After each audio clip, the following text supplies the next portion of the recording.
the home of Tom and Rita Long, and we are in their backyard here in Tulsa, Oklahoma. And Rita, this is just lovely, but you're actually new to gardening, is that correct? Thank you. Yes, we just started about really about a year and a half ago, just really starting to build our urban garden. So. Yeah, and an urban farm it is. Yes, I mean, let's talk a little bit how you got into this concept of urban farm. Well, I think we bought the lot next to our house. We didn't want anyone to build right on top of our backyard.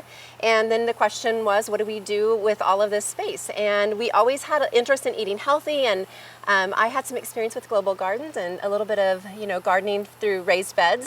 And that just started the conversation. We partnered with Grog's Green Barn and started kind of designing our dream. And it's not just about the garden. You have a lovely garden home here as well, but it's actually being utilized for part of the sustainability. Yes. So my husband was very interested in this whole idea of collecting rainwater. So he calculated the exact roof space that we would need in order to have enough rainwater to provide that for all of our edibles throughout the season. And so we have a 2,500 gallon freshwater tank that we get the water from the rain off of the roof. So here's where you're holding all that precious water. Yes. And it's large, but you've actually hit it really well. It's on the back side here. It's the same color. Yes. So I think when it arrived, we were very nervous about how large it was. So we decided to dig it down into the ground to help it look not as large. Okay. And so it's 2,500 gallon tank. The best part about it is that everything's on an automated watering system. So we're able to control on and off how much moisture is in the water, how much rain we received, just through a phone app. And so it really takes down the amount of time that we have to spend watering. Right, and plus you're not paying for that water. That's being right. in the city here. Yes, and there's nothing better for plants than fresh rainwater. Absolutely, absolutely. So let's talk about some of those other aspects that you've incorporated in your garden to help conserve the water a little bit. That's why you have a berm back here. Yeah, so we had expressed interest in having some fruit trees and edibles. So we built a berm based on the earth that we had scraped on this lot, and the best part of it is when it rains, it holds water along the berm, and so it really helps do deep watering for our trees. We have 2 peach, 2 apple, a plum, we have asparagus, we have blueberries all on our berm. So you got a little edible food for us here, and one that's almost like on a Horticulture, that it's capturing that water there. Excellent. And then we come around to your lovely vegetable garden. This is just beautiful. You've got it fenced in, so hopefully keep out some of the critters. It's worked up to this point, yes. We've been excited about that. So you've got your cool season crops in already, it looks like. Tell us a little bit about what you've noticed with raised beds and stuff.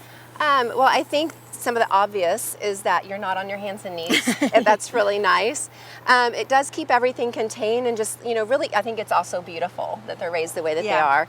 And I think we can do a lot of planting in a small amount of space too. Absolutely, so absolutely. And I love your ground cover choice. You actually have white clover planted around. Tell us a little why you did that. So that was a suggestion from a gentleman that we worked with, James Spicer, and he talked about the importance of the ground cover being able to provide an opportunity for bees and butterflies to pollinate your plants.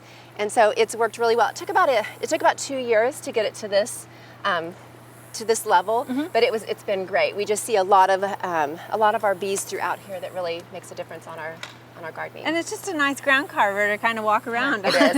Yes. So at the far end here, it looks like you've got some chickens. Can we go take a look at those down there? Absolutely. Okay. So how many chickens do you have in here? We have 2. We just wanted to have the opportunity to see what it was like, and it's so easy. We're excited to add more to our family. Very nice. So right now we have 2, and it is Bessie, May, and Boots.